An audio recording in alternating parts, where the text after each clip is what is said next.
This is Mary. Mary works at the health department. She is investigating a cluster of E. coli cases. Mary knows that foodborne illness is a big deal. Every year, 48 million Americans become sick with the foodborne disease, and 128,000 are hospitalized, and 3,000 die.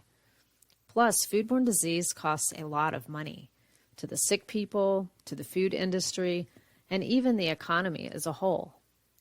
Mary's job is to figure out what is making these people sick as quickly as possible and to stop the outbreak.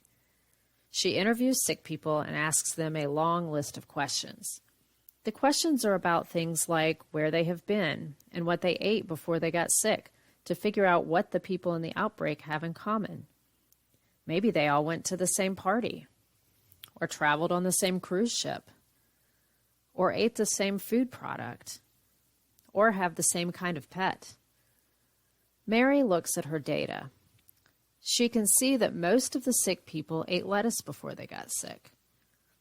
Mary is stuck, though, because people don't always remember details about where or when food was purchased, or what specific varieties or brands they bought. Without knowing specific information about the food that made people sick, Mary can't stop the outbreak. One thing that could really help Mary in this foodborne outbreak investigation is looking at the sick people's food purchase history to get more details about lettuce.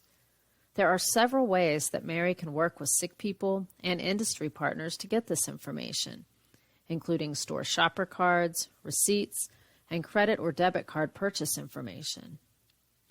Mary sees that most of the sick people ate lettuce purchased from the same grocery chain, and that chain has a shopper card program. Mary calls Tim.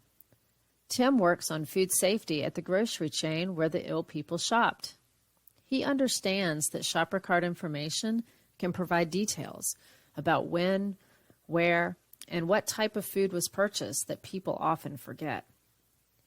Working together, Mary and Tim can more quickly figure out what type of lettuce the sick people purchased. Mary and Tim see that the sick people bought the same brand and type of lettuce in the same time period. This information can help stop the outbreak. If a product is identified fast enough, it may be possible to find some still for sale and test it for E. coli. Investigators can use supply chain records to determine where the lettuce was produced.